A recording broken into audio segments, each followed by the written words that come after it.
Agatha Christie, The Dead Harlequin. Mr. Satterthwaite walked slowly up Bond Street, enjoying the sunshine.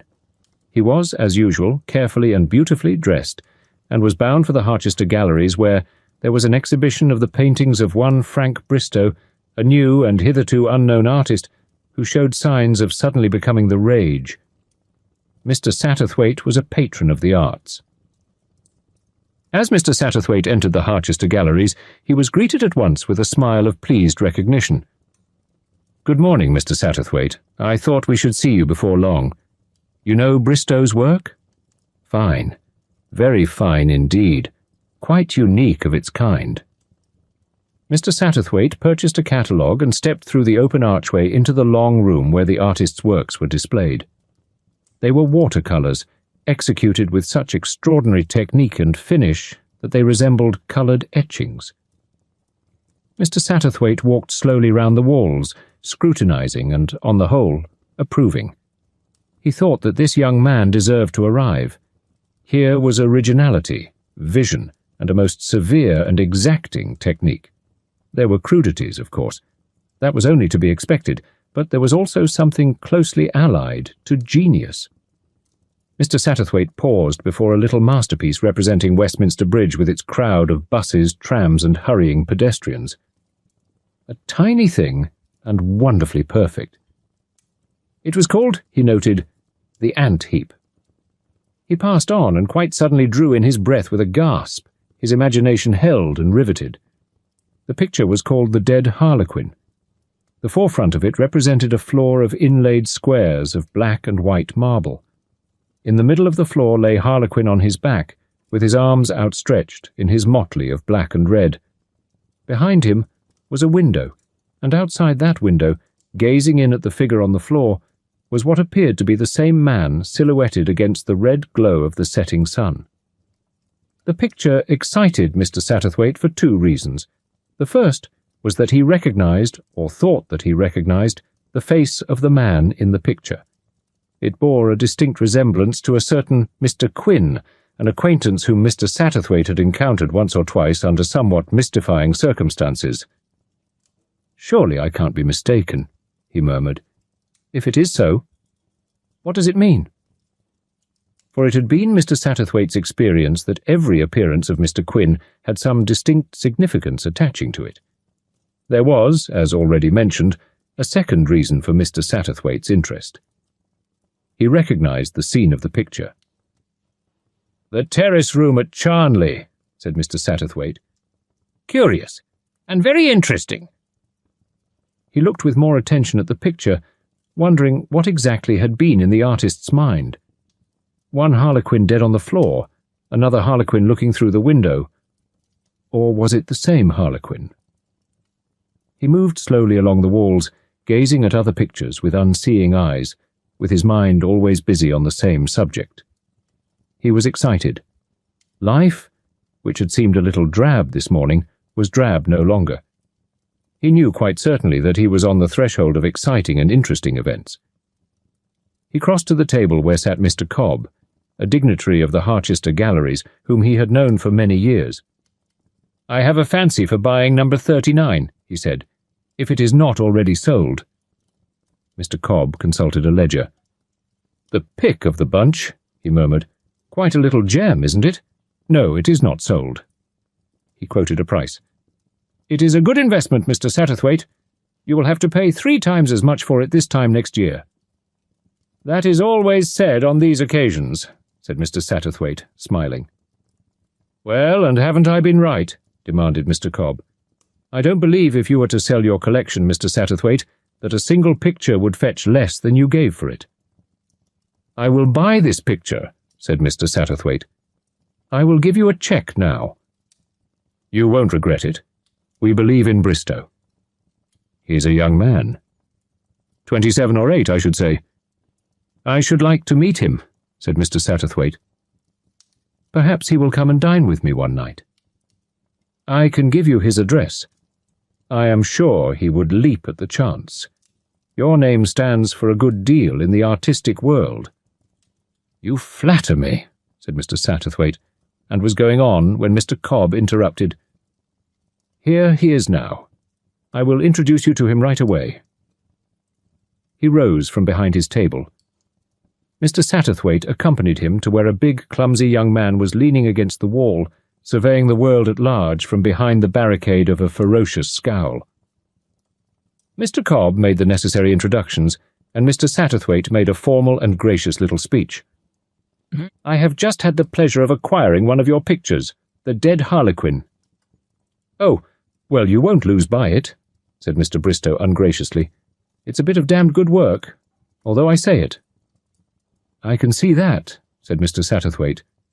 "Your work interests me very much, Mr. Bristow. It is extraordinarily mature for so young a man. I wonder if you would give me the pleasure of dining with me one night.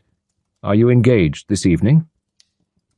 "As a matter of fact, I'm not," said Mr. Bristow, still with no overdone appearance of graciousness. "Then shall we say 8 o'clock?" said Mr. Satterthwaite. "Here is my card with the address on it." "Oh, all right," said Mr. Bristow. "Thanks," he added, as a somewhat obvious afterthought.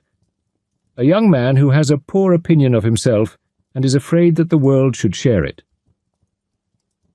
Such was Mr. Satterthwaite's summing up as he stepped out into the sunshine of Bond Street, and Mr. Satterthwaite's judgment of his fellow men was seldom far astray.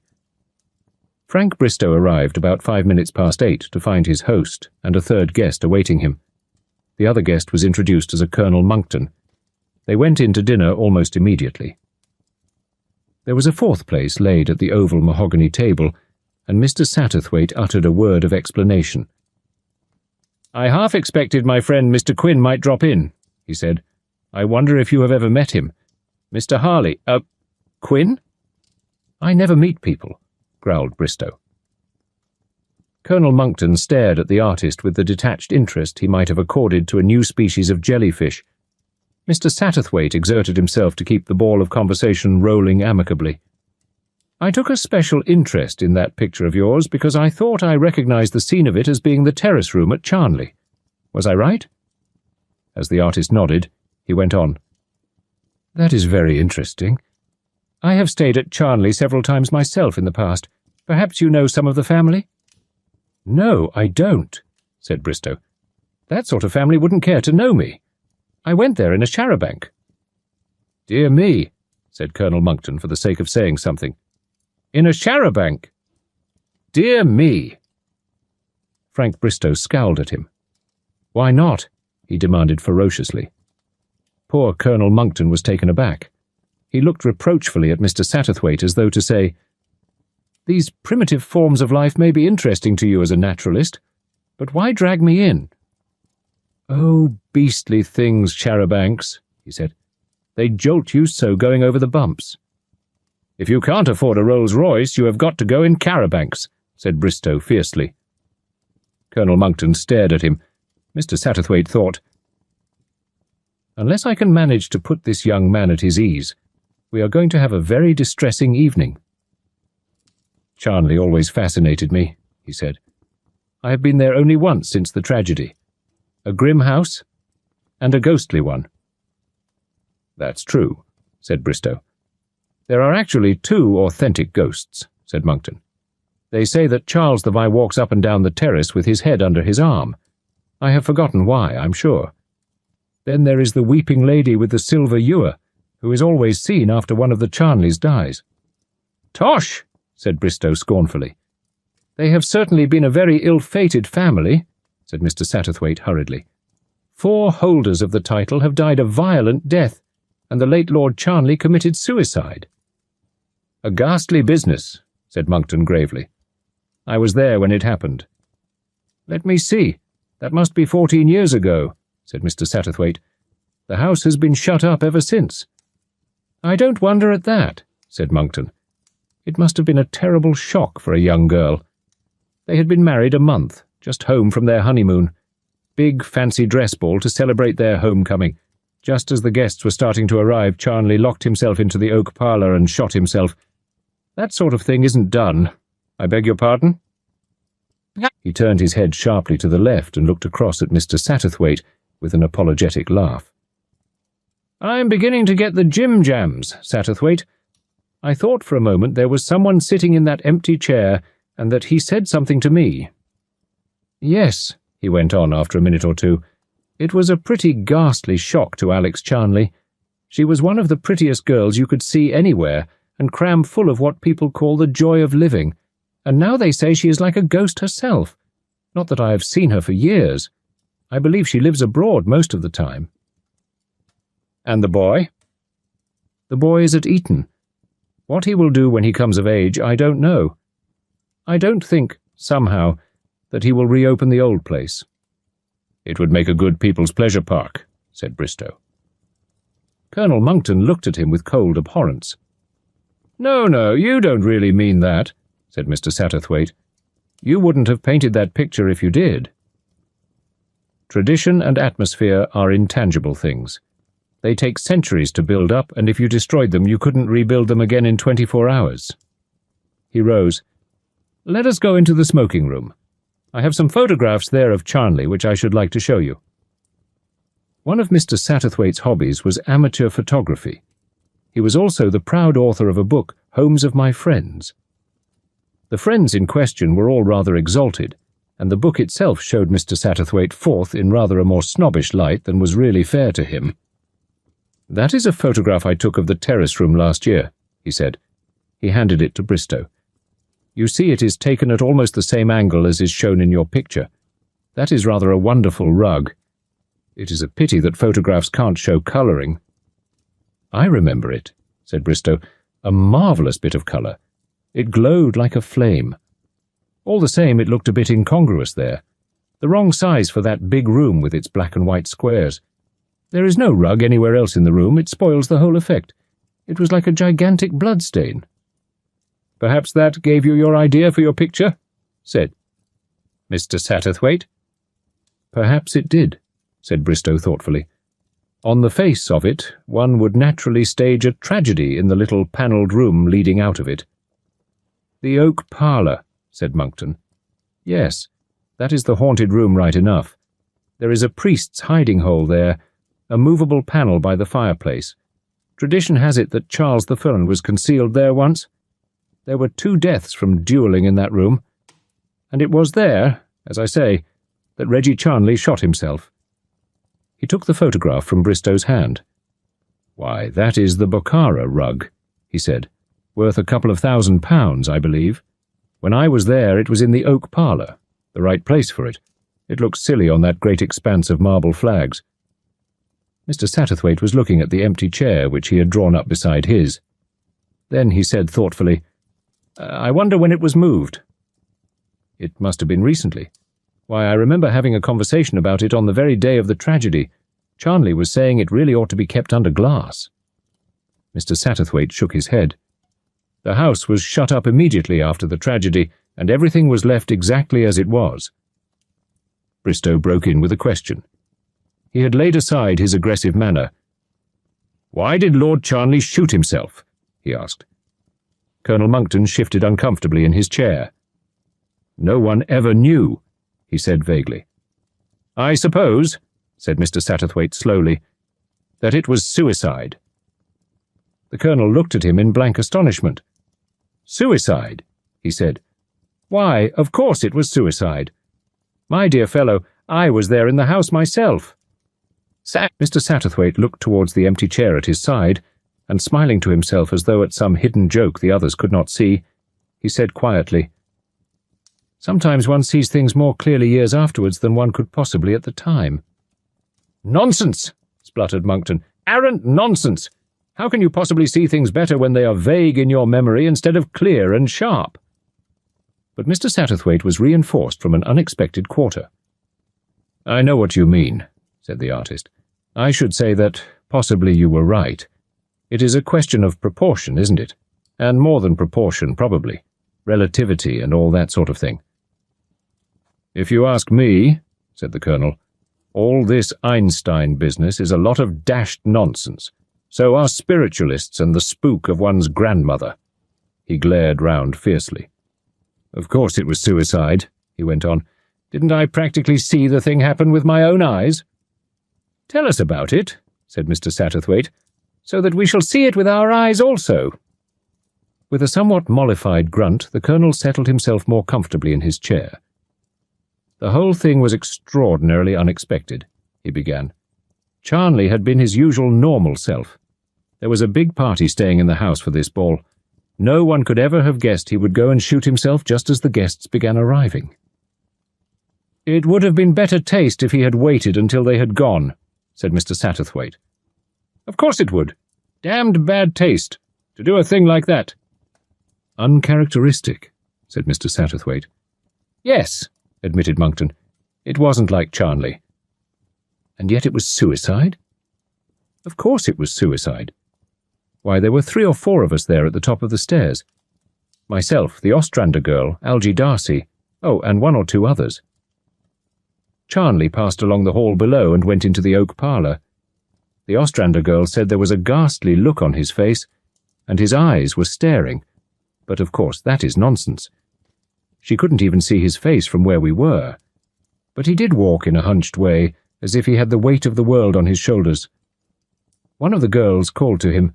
She was somebody's governess, I think, whom Lady Charnley had included in the party out of kindness. She was looking for him with a message. She called out Lord Charnley, 'Lady Charnley wants to know.' He paid no attention and went into the oak parlour and slammed the door, and we heard the key turn in the lock. Then, 1 minute after, we heard the shot. We rushed down to the hall. There is another door from the oak parlour leading into the terrace room. We tried that, but it was locked too. In the end we had to break the door down. Charnley was lying on the floor, dead, with a pistol close beside his right hand. Now what could that have been but suicide? Accident? Don't tell me. There is only one other possibility. Murder. And you can't have murder without a murderer. You admit that, I suppose. "The murderer might have escaped," suggested Mr. Satterthwaite. "That is impossible. If you have a bit of paper and a pencil, I will draw you a plan of the place. There are 2 doors into the oak parlour, 1 into the hall, and 1 into the terrace room. Both these doors were locked in the inside, and the keys were in the locks. The window? Shut, and the shutters fastened across it." There was a pause. "So that is that?" said Colonel Monckton triumphantly. "It certainly seems to be," said Mr. Satterthwaite sadly. "Mind you," said the Colonel, "although I was laughing just now at the spiritualists, I don't mind admitting that there was a deuced rummy atmosphere about the place, about that room in particular. There are several bullet holes in the panels of the walls, the results of the duels that took place in that room, and there is a queer stain on the floor that always comes back, though they have replaced the wood several times. I suppose there will be another blood stain on the floor now. Poor Charnley's blood." "Was there much blood?" asked Mr. Satterthwaite. "Very little, curiously little, so the doctor said." "Where did he shoot himself? Through the head?" "No, through the heart." "That is not the easy way to do it," said Bristow. "Frightfully difficult to know where one's heart is. I should never do it that way myself." Mr. Satterthwaite shook his head. He was vaguely dissatisfied.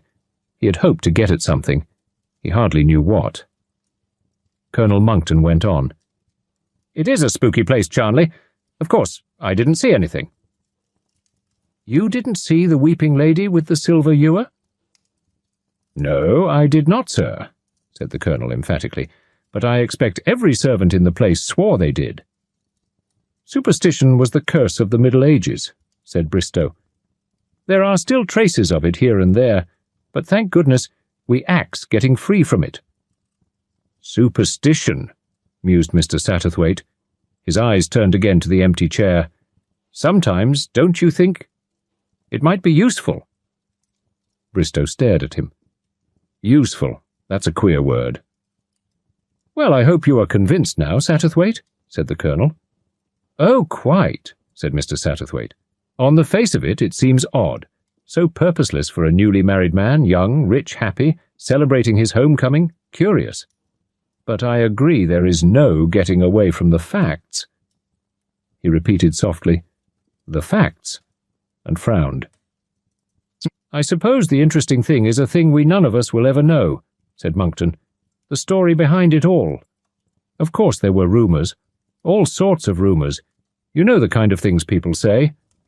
"But no one knew anything," said Mr. Satterthwaite thoughtfully. "It's not a bestseller mystery, is it?" remarked Bristow.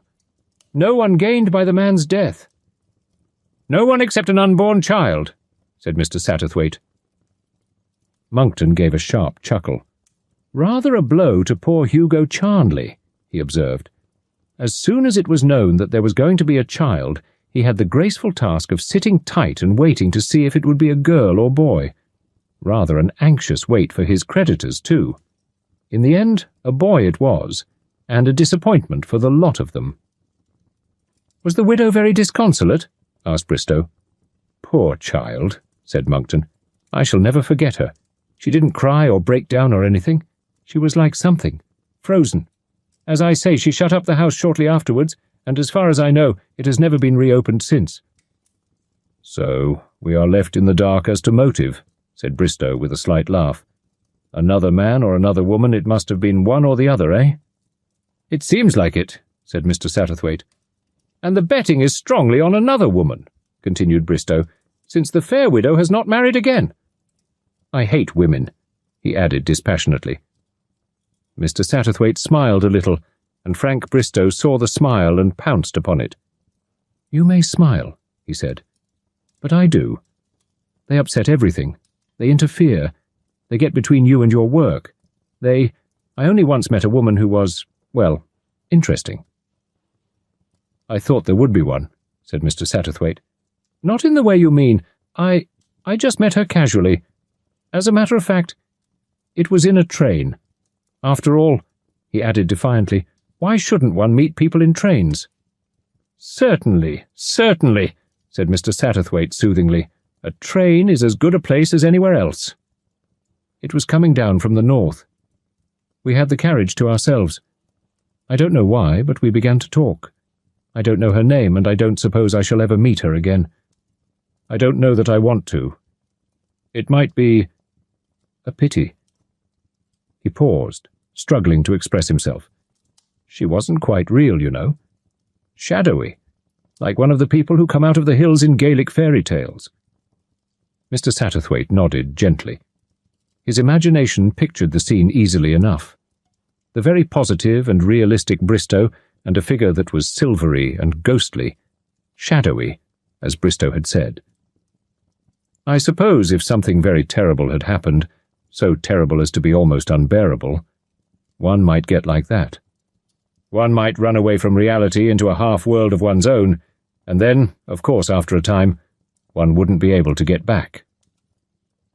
"Was that what had happened to her?" asked Mr. Satterthwaite curiously. "I don't know," said Bristow. "She didn't tell me anything. I'm only guessing. One has to guess if one is going to get anywhere." "Yes," said Mr. Satterthwaite slowly. "One has to guess." He looked up as the door opened. He looked up quickly and expectantly, but the butler's words disappointed him. "A lady, sir, has called to see you on very urgent business. Miss Aspasia Glen." Mr. Satterthwaite rose in some astonishment. He knew the name of Aspasia Glen. Who in London did not?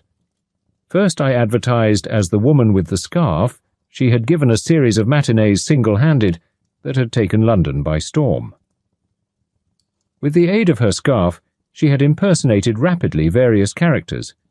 In turn, the scarf had been the coif of a nun, the shawl of a mill worker, the headdress of a peasant, and 100 other things, and in each impersonation, Aspasia Glen had been totally and utterly different.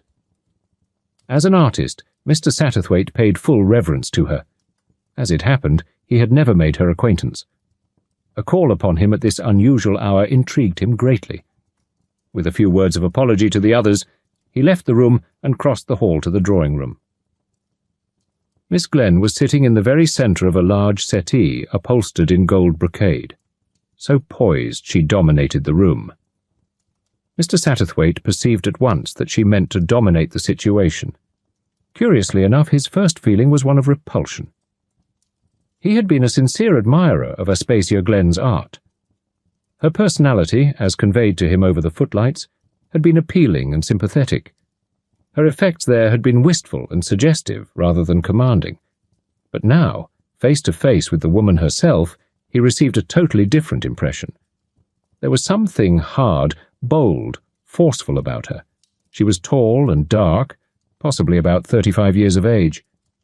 She was undoubtedly very good-looking, and she clearly relied upon the fact. "You must forgive this unconventional call, Mr. Satterthwaite," she said. Her voice was full and rich and seductive. "I won't say that I have wanted to know you for a long time, but I am glad of the excuse. As for coming tonight," she laughed, "well, when I want a thing, I simply can't wait. When I want a thing, I simply must have it. Any excuse that has brought me such a charming lady guest must be welcomed by me," said Mr. Satterthwaite in an old-fashioned gallant manner. "How nice you are to me," said Aspasia Glen. "My dear lady," said Mr. Satterthwaite, "may I thank you here and now for the pleasure you have so often given me, in my seat in the stalls." She smiled delightfully at him. "I am coming straight to the point. I was at the Harchester Galleries today. I saw a picture there I simply couldn't live without. I wanted to buy it, and I couldn't because you had already bought it. So," she paused, "I do want it so," she went on. "Dear Mr. Satterthwaite, I simply must have it. I brought my cheque-book." She looked at him hopefully. "Everyone tells me you are so frightfully kind.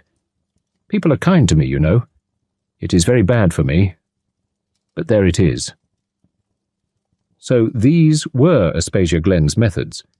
Mr. Satterthwaite was inwardly coldly critical of this ultra-femininity and of this spoilt child pose. It ought to appeal to him, he supposed, but it didn't. Aspasia Glen had made a mistake. She had judged him as an elderly dilettante, easily flattered by a pretty woman. But Mr. Satterthwaite, behind his gallant manner, had a shrewd and critical mind. He saw people pretty well as they were, not as they wished to appear to him.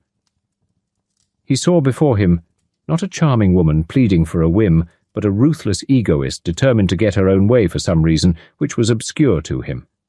And he knew quite certainly that Aspasia Glen was not going to get her own way. He was not going to give up the picture of the dead Harlequin to her. He sought rapidly in his mind for the best way of circumventing her without overt rudeness. "I am sure," he said, "that everyone gives you your own way as often as they can, and is only too delighted to do so. Then you are really going to let me have the picture?" Mr. Satterthwaite shook his head slowly and regretfully. "I am afraid that is impossible. You see," he paused, "I bought that picture for a lady. It is a present." "Oh, but surely—" The telephone on the table rang sharply. With a murmured word of excuse, Mr. Satterthwaite took up the receiver. A voice spoke to him, a small, cold voice that sounded very far away. "Can I speak to Mr. Satterthwaite, please?" "It is Mr. Satterthwaite speaking." "I am Lady Charnley, Alex Charnley. I dare say you don't remember me, Mr. Satterthwaite. It is a great many years since we met." "My dear Alex, of course I remember you."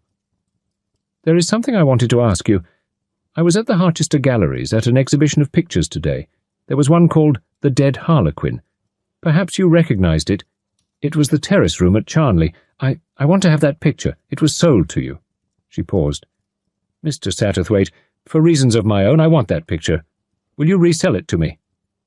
Mr. Satterthwaite thought to himself, "Why, this is a miracle." As he spoke into the receiver, he was thankful that Aspasia Glen could only hear one side of the conversation. "If you will accept my gift, dear lady, it will make me very happy." He heard a sharp exclamation behind him and hurried on. "I bought it for you. I did indeed. But listen, my dear Alex, I want to ask you to do me a great favour, if you will." "Of course. Mr. Satterthwaite, I am so very grateful." He went on. "I want you to come round now to my house, at once." There was a slight pause, and then she answered quietly, "I will come at once." Mr. Satterthwaite put down the receiver and turned to Miss Glen. She said quickly and angrily, "That was the picture you were talking about?" "Yes," said Mr. Satterthwaite. "The lady to whom I am presenting it is coming round to this house in a few minutes." Suddenly Aspasia Glen's face broke once more into smiles. You will give me a chance of persuading her to turn the picture over to me?" "I will give you a chance of persuading her." Inwardly he was strangely excited. He was in the midst of a drama that was shaping itself to some foredoomed end. He, the looker-on, was playing a star part. He turned to Miss Glen. "Will you come into the other room with me? I should like you to meet some friends of mine." He held the door open for her, and crossing the hall, opened the door of the smoking room. "Miss Glen," he said, "let me introduce you to an old friend of mine, Colonel Monckton. Mr. Bristow, the painter of the picture you admire so much." Then he started as a third figure rose from the chair which he had left empty beside his own. "I think you expected me this evening," said Mr. Quin. "During your absence I introduced myself to your friends. I am so glad I was able to drop in." "My dear friend," said Mr. Satterthwaite, I have been carrying on as well as I am able, but—" He stopped before the slightly sardonic glance of Mr. Quin's dark eyes. "Let me introduce you. Mr. Harlequin, Miss Aspasia Glen." Was it fancy, or did she shrink back slightly? A curious expression flitted over her face. Suddenly Bristow broke in boisterously. "I have got it." "Got what?" "Got hold of what was puzzling me. There is a likeness. There is a distinct likeness." He was staring curiously at Mr. Quin. "You see it?" He turned to Mr. Satterthwaite. "Don't you see a distinct likeness to the Harlequin of my picture, the man looking in through the window?" It was no fancy this time. He distinctly heard Miss Glen draw in her breath sharply, and even saw that she stepped back one pace. "I told you that I was expecting someone," said Mr. Satterthwaite. He spoke with an air of triumph. "I must tell you that my friend Mr. Quin is a most extraordinary person. He can unravel mysteries. He can make you see things." "Are you a medium, sir?" demanded Colonel Monckton, eyeing Mr. Quin doubtfully. The latter smiled and slowly shook his head. "Mr. Satterthwaite exaggerates," he said quietly. "Once or twice when I have been with him he has done some extraordinary good deductive work. Why he puts the credit down to me, I can't say. His modesty, I suppose." "No, no," said Mr. Satterthwaite excitedly. "It isn't. You make me see things that I ought to have seen all along, that I actually have seen, but without knowing that I saw them." "It sounds to me deuced complicated," said Colonel Monckton. "Not really," said Mr. Quin. "The trouble is that we are not content just to see things. We will tack the wrong interpretation onto the things we see." Aspasia Glen turned to Frank Bristow. "I want to know," she said nervously, "what put the idea of painting that picture into your head?" Bristow shrugged his shoulders. "I don't quite know," he confessed. "Something about the place, about Charnley, I mean, took hold of my imagination, the big empty room, the terrace outside, the idea of ghosts and things, I suppose. I have just been hearing the tale of the last Lord Charnley, who shot himself. Supposing you are dead, and your spirit lives on. It must be odd, you know. You might stand outside on the terrace looking in at the window at your own dead body, and you would see everything." "What do you mean?" said Aspasia Glen. "See everything? Well, you would see what happened. You would see—" The door opened, and the butler announced Lady Charnley. Mr. Satterthwaite went to meet her. He had not seen her for nearly 13 years. He remembered her as she once was, an eager, glowing girl. And now he saw a frozen lady, very fair, very pale, with an air of drifting rather than walking, a snowflake driven at random by an icy breeze. Something unreal about her. So cold, so far away. "It was very good of you to come," said Mr. Satterthwaite. He led her forward. She made a half gesture of recognition towards Miss Glen, and then paused as the other made no response. "I am so sorry," she murmured. "But surely I have met you somewhere, haven't I?" "Over the footlights, perhaps," said Mr. Satterthwaite. "This is Miss Aspasia Glen, Lady Charnley." "I am very pleased to meet you, Lady Charnley," said Aspasia Glen. Her voice had suddenly a slight transatlantic tinge to it. Mr. Satterthwaite was reminded of one of her various stage impersonations. "Colonel Monckton, you know," continued Mr. Satterthwaite, "and this is Mr. Bristow." He saw a sudden faint tinge of colour in her cheeks. "Mr. Bristow and I have met too," she said, and smiled a little. "In a train? And Mr. Quin." He watched her closely, but this time there was no flicker of recognition. He set a chair for her, and then, seating himself, he cleared his throat and spoke a little nervously. This is rather an unusual little gathering. It centres round this picture. I think that if we liked, we could clear things up." "You are not going to hold a stance, Satterthwaite?" asked Colonel Monckton. "You are very odd this evening." "No," said Mr. Satterthwaite, "not exactly a séance.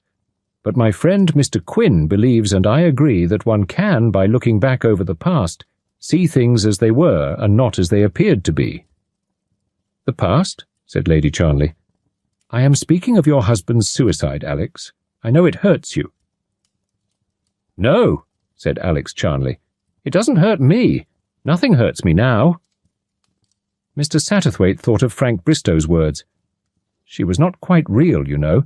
Shadowy, like one of those people who come out of hills in Gaelic fairy tales. Shadowy, he had called her. That described her exactly. A shadow, a reflection of something else. Where then was the real Alex? And his mind answered quickly.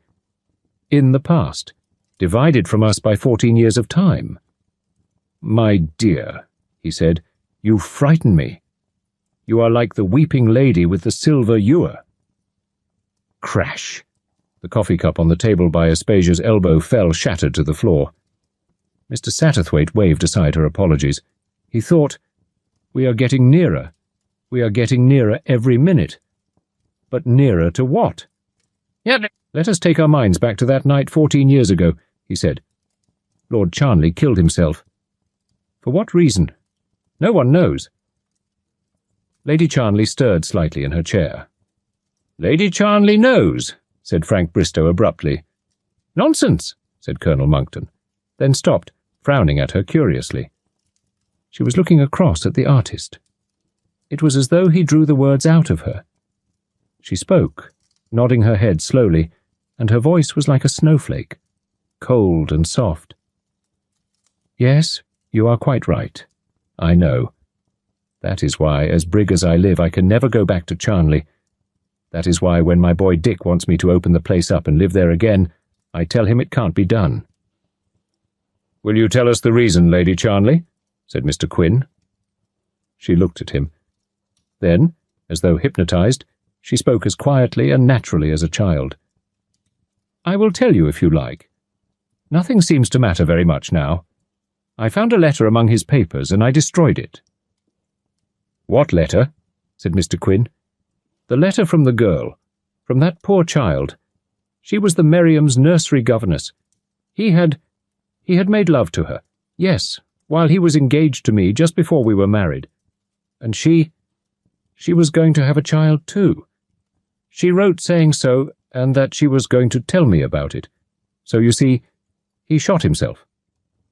She looked round at them wearily and dreamily, like a child who has repeated a lesson it knows too well. Colonel Monckton blew his nose. "My God," he said. "So that was it. Well, that explains things with a vengeance." "Does it?" said Mr. Satterthwaite. "It doesn't explain one thing. It doesn't explain why Mr. Bristow painted that picture." "What do you mean?" Mr. Satterthwaite looked across at Mr. Quin, as though for encouragement, and apparently got it, for he proceeded, "Yes, I know I sound mad to all of you, but that picture is the focus of the whole thing. We are all here tonight because of that picture. That picture had to be painted. That is what I mean." "You mean the uncanny influence of the oak parlour?" began Colonel Monckton. "No," said Mr. Satterthwaite, "not the oak parlour, the terrace room, that is it. The spirit of the dead man standing outside the window and looking in and seeing his own dead body on the floor." "Which he couldn't have done," said the Colonel, "because the body was in the oak parlour."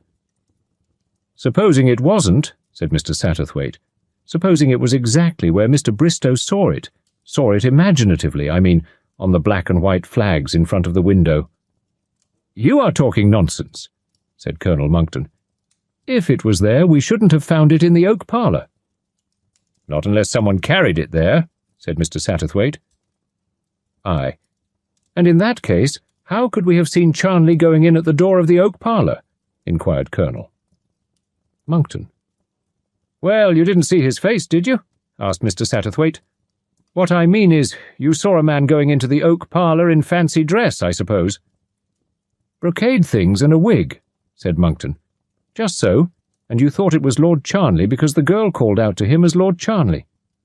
And because when we broke in a few minutes later there was only Lord Charnley there dead. You can't get away from that, Satterthwaite." "No," said Mr. Satterthwaite, discouraged. "No, unless there was a hiding-place of some kind." "No, weren't you saying something about there being a priest's hole in that room?" put in Frank Bristow. "Oh," cried Mr. Satterthwaite. "Supposing—" He waved a hand for silence and sheltered his forehead with his other hand, and then spoke slowly and hesitatingly. "I have got an idea. It may be just an idea, but I think it hangs together. Supposing someone shot Lord Charnley, shot him in the terrace room. Then he, and another person, dragged the body into the oak parlour. They laid it down there with the pistol by its right hand. Now we go on to the next step. It must seem absolutely certain Lord Charnley has committed suicide. I think that could be done very easily. The man in his brocade and wig passes along the hall by the oak parlour door, and someone, to make sure of things, calls out to him as Lord Charnley from the top of the stairs. He goes in and locks both doors and fires a shot into the woodwork. There were bullet holes already in that room, if you remember. One more wouldn't be noticed. He then hides quietly in the secret chamber. The doors are broken open and people rush in.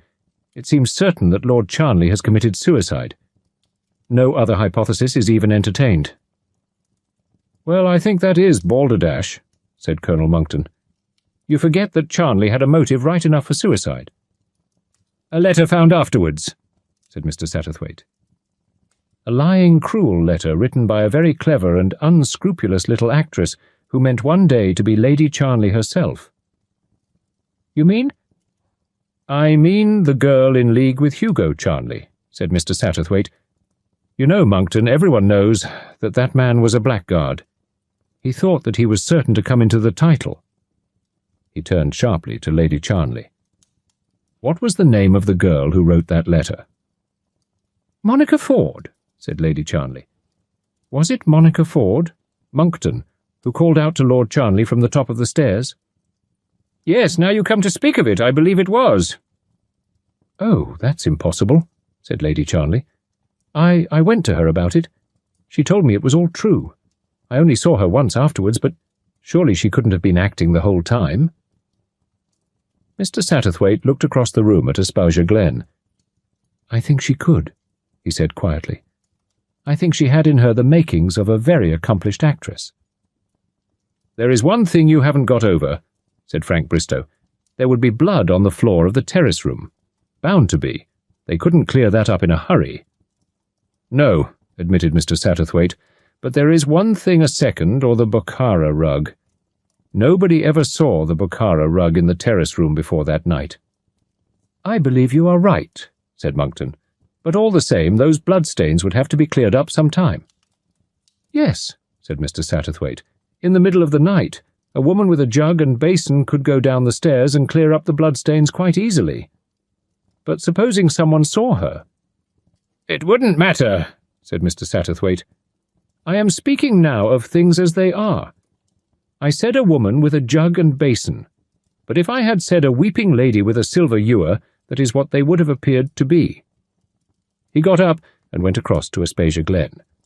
"That is what you did, wasn't it?" he said. "They call you the woman with the scarf now, but it was that night you played your first part, the weeping lady with the silver ewer. That is why you knocked the coffee cup off that table just now. You were afraid when you saw that picture. You thought someone knew." Lady Charnley stretched out a white, accusing hand. "Monica Ford," she breathed. "I recognize you now." Aspasia Glen sprang to her feet with a cry. She pushed little Mr. Satterthwaite aside with a shove of the hand and stood shaking in front of Mr. Quin.